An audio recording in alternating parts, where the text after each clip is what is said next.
Halo semuanya, selamat datang di sesi bedah materi kita kali ini.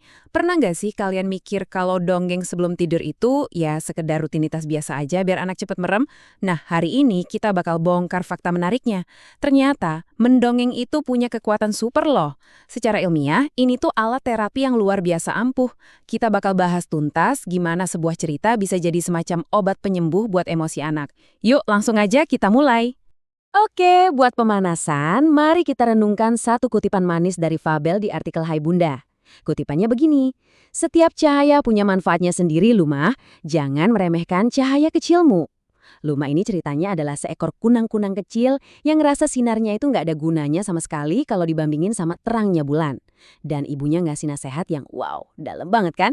Pesan ini tuh bener-bener jadi jangkar buat pembahasan kita ke depannya. Dari nasihat tadi, Luma akhirnya nekat. Dia berani nembus badai yang super gelap. Terus, pakai cahaya kecilnya itu, dia berhasil nuntun Kiko, seekor anak burung hantu yang lagi nangis ketakutan karena tersesat, sampai balik lagi ke sarangnya dengan selamat. Bayangin, cahaya sekecil itu aja bisa nyelamatin nyawa, sama banget kayak cerita-cerita yang kita bacain ke anak-anak. Cerita itu ibarat suara pemandu, bener-bener jadi cahaya buat mereka waktu lagi terjebak di situasi yang gelap dan membingungkan. Nah, masuk ke bagian pertama nih, kita agak geser dikit ke ranah sains ya. Buat ngeliat gimana sih konsep ajaib dari sebuah cerita tadi diterapin di dunia medis secara nyata, khususnya di rumah sakit. Kalian pernah dengar istilah biblioterapi nggak?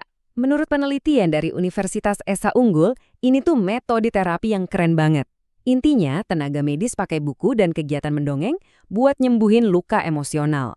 Coba bayangin anak-anak umur 6-12 tahun yang harus dirawat inap. Terbaring di kasur rumah sakit, nahan sakit, jauh dari rumah, pasti stres banget kan? Nah, biblioterapi ini hadir sebagai alat yang luar biasa ampuh buat bantu mereka ngadepin rasa cemas itu. Kenapa sih anak-anak ini butuh banget terapi cerita? Gini, tekanan psikologis mereka saat dirawat itu berat banget. Mereka tuh ngeri sama jarum suntik, takut sama tindakan operasi, cemas karena harus pisah dari orang tua, plus rutinitas mereka benar-benar hilang kendali. Belum lagi ketakutan akan rasa sakit itu sendiri. Efeknya apa?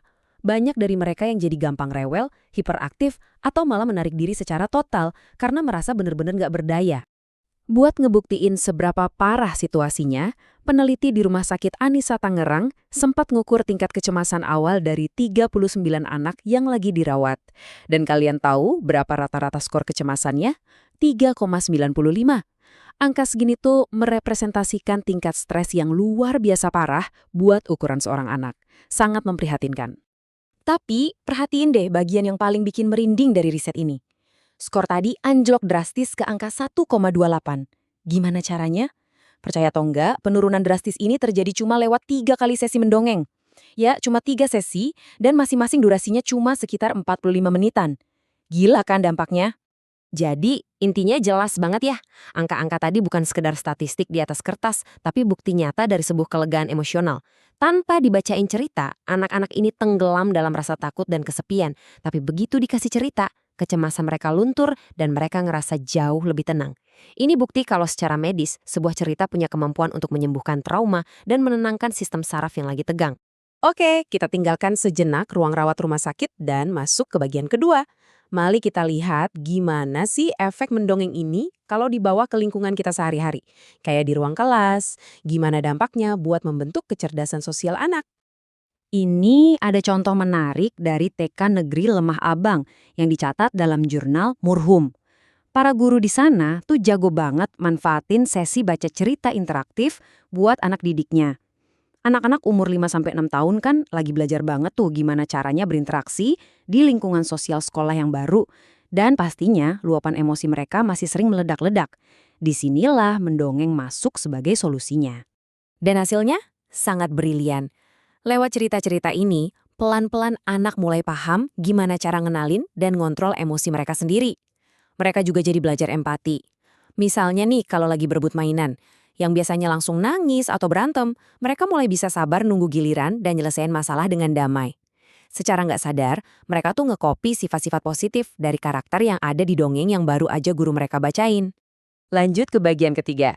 Sekarang pertanyaannya, gimana dong caranya para pendidik ini bisa bikin cerita yang, well, bisa beneran nempel di otak anak-anak zaman sekarang? Soalnya kan ngadepin anak sekarang itu tantangannya beda, nggak cukup modal teori doang.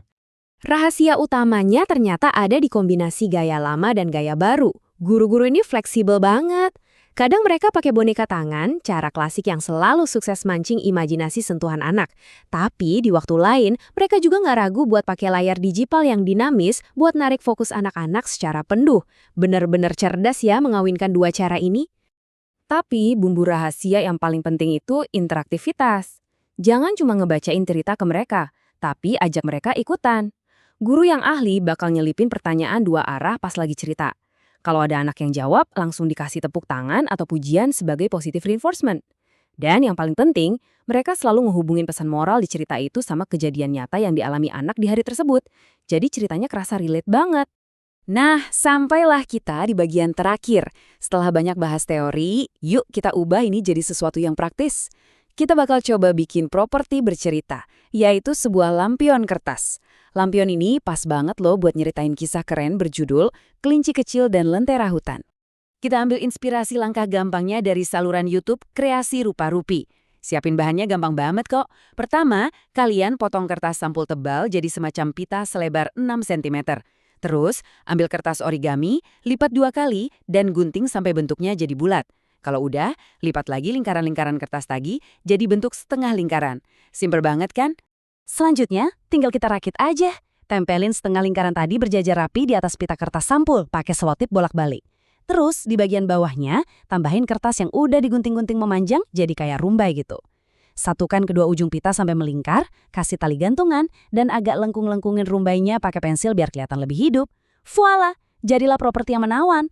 Lampion ini pas banget buat ngiringin cerita si Lilo, kelinci penakut yang rela nembus gelapnya hutan bawa lentera ayahnya demi nyelamatin teman-temannya yang tersesat waktu badai.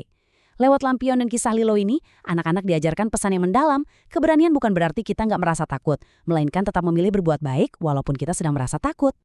Jadi, setelah semua yang kita bahas, cerita apa nih yang bakal kalian bagikan hari ini buat menerangi dunia seorang anak? Sains udah membuktikan kok, kalau cerita itu punya kekuatan luar biasa buat menyembuhkan trauma dan mengusir rasa cemas. Sekarang, saya tantang kalian, bawa wawasan ini bikin lampion kalian sendiri dan jadilah cahaya penuntun buat anak-anak di sekitar kalian. Terima kasih udah nongkrong dan ngobrol bareng di sesi ini, sampai jumpa lagi.